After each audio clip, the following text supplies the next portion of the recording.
I thought the Seeds of Evil title was over the top. But I then realized it was a film hopefully to appeal to a mass audience and make billions and millions, and so I said fine. If they thought that was a better title, then go with it. I still didn't like it.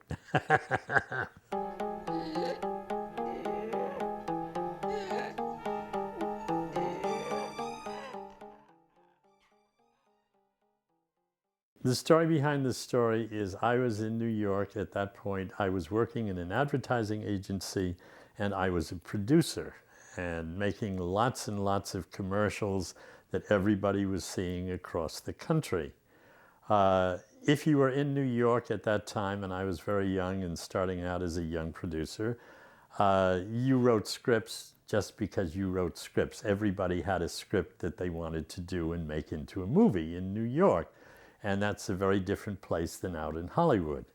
So I wrote a script and showed it around, and it was a script called An American Girl. It was about a young girl who dies, and she's in college, and she dies of an overdose of drugs. Some years later, I was still itching, and at this point I had done all sorts of things. I had just finished doing a 007 series of commercials for Colgate-Palmolive that I had spent a couple of $1 million in production values shooting. And I said to somebody gee, I could have made a feature with the money I've spent for 3 60-second spots and 3 30-second spots. Finally, I was sitting in the Russian tea room with a friend of mine, and I said, I should make a movie. And he said, it's time. I've been waiting to hear that from you. I'll put up $100,000. You get the rest of the money and go make your movie. We've all been waiting to see if you would do it.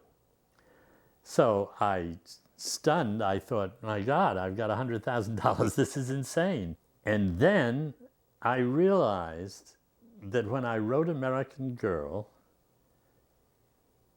it was years earlier.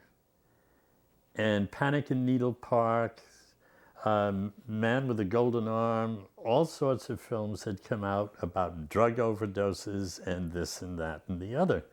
So I tried to buy a script. And one guy gave me a script one day and said, here, Jim, try this. And I read it, and I called him, and I said, you son of a...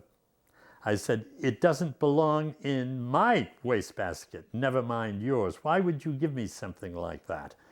And he said to me, and this is one of the top agencies in New York, he said, you're never going to get a script that's any good out of us. Don't you understand?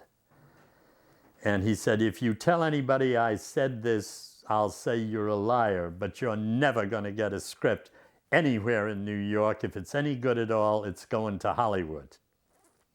So forget it. So I sat down and wrote The Gardener.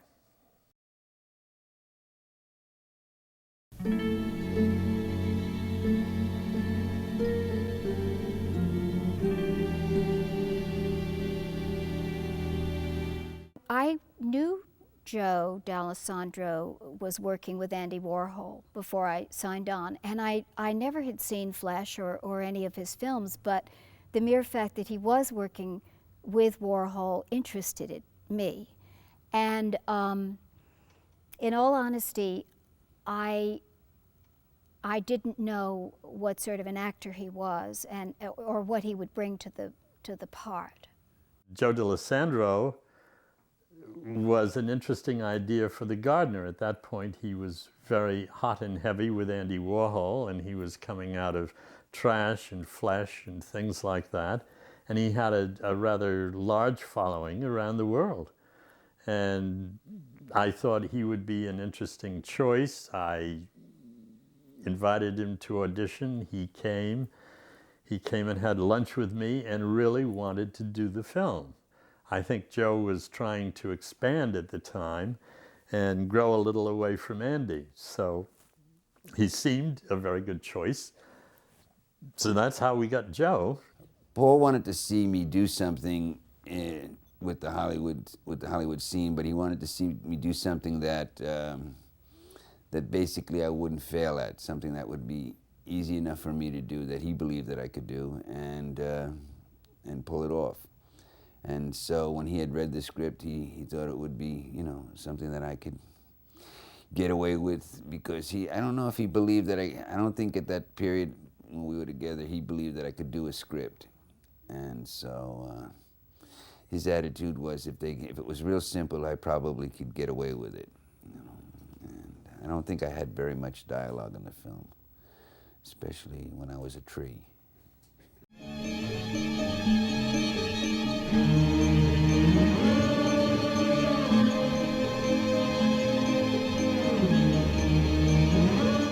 After Guess Who's Coming to Dinner, I was offered a lot of parts that were scripts that were like Guess Who's Coming to Dinner. And I very much wanted to do something different. And there were a couple of projects floating about that were very interesting, but didn't materialize. One of the best ones, as far as I was concerned, was a film about Bleak House, based on Charles Dickens' novel Bleak House. And it looked as though that was going to be a go. But then it didn't work out, and this independent film came along. And when I read the script, I found it a very interesting subject matter because of its classical allusions. So I met with the director, and I liked him very much, and that's how it started. Alina will be Venus. What's wrong with that? Nobody said she was 19. The way I understand it, she was a woman of some experience. And Katharine was interested and willing, and Rita kind of wept her way into it. When I asked her to audition, it was very clear when she came in that she was willing to come in and audition, but she didn't like it, and tears silently rolled down her cheeks all the time she was talking to me, because she had to come in and audition. And it was kind of fun. But Rita was a dramatic person anyway, and we had all great fun together. The Persephone image for Ellen is part of the story of the film, in the sense that it's all dreams. Obviously, Ellen has dreams about the gardener. Obviously, the gardener has dreams about her. The whole thing. Quote Edgar Allan Poe, is all that we see or seem even a dream within a dream.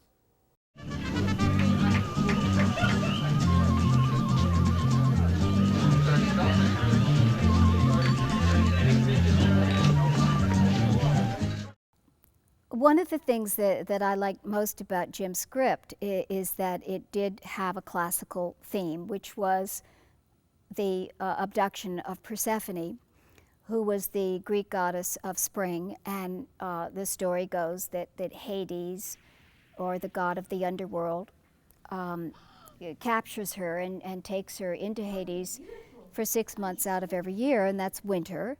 And then he returns her to her mother, Demeter, for the other 6 months of the year. And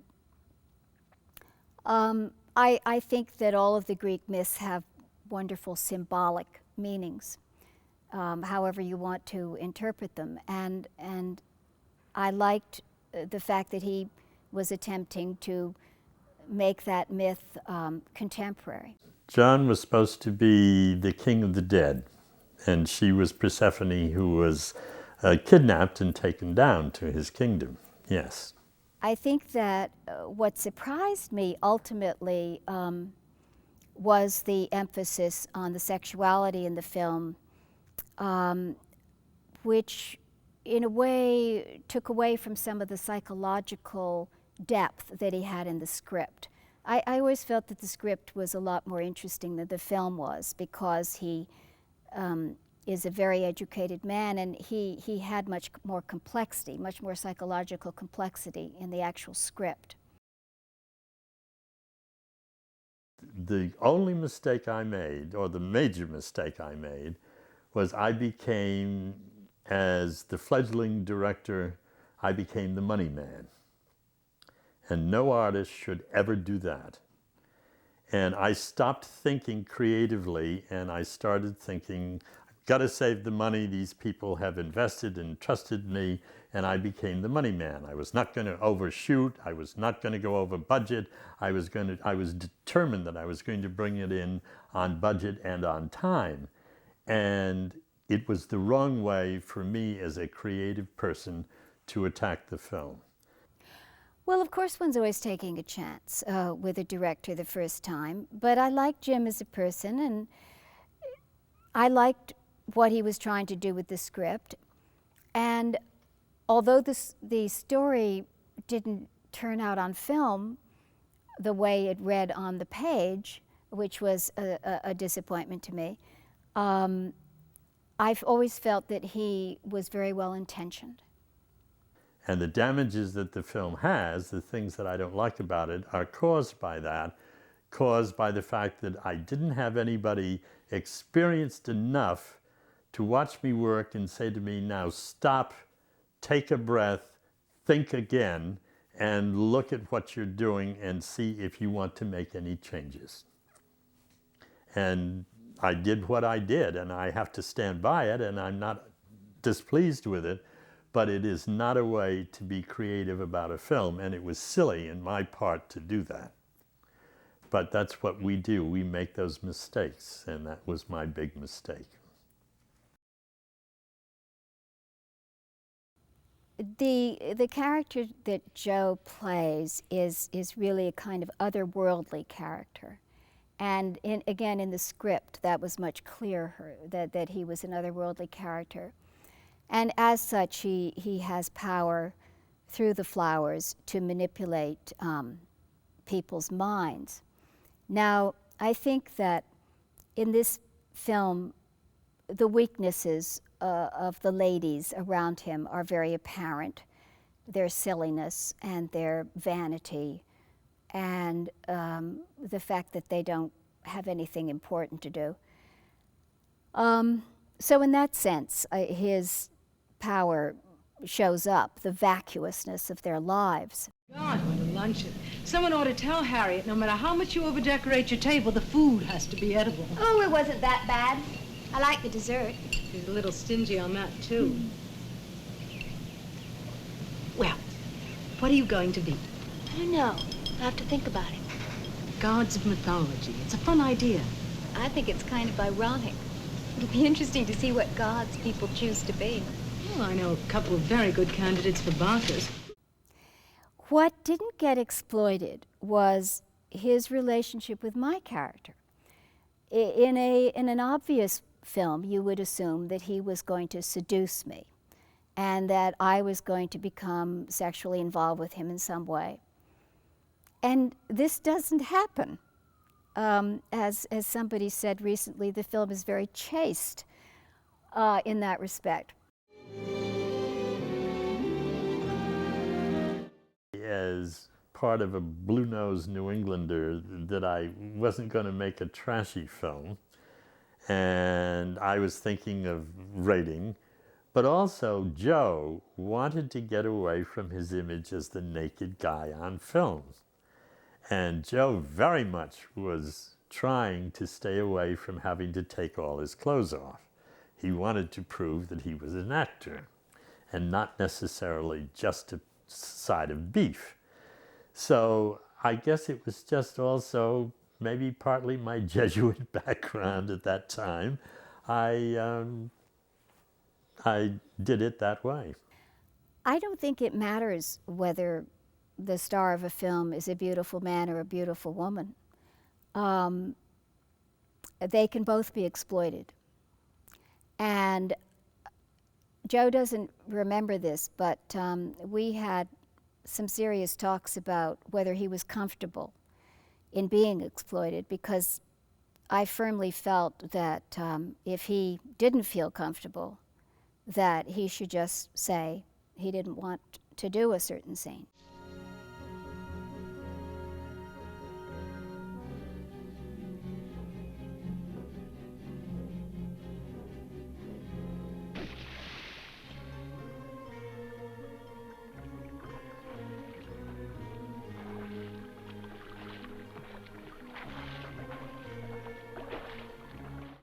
Katharine had brought up, she had thought I was in a lot of fear about doing this nude scene, but I don't believe it.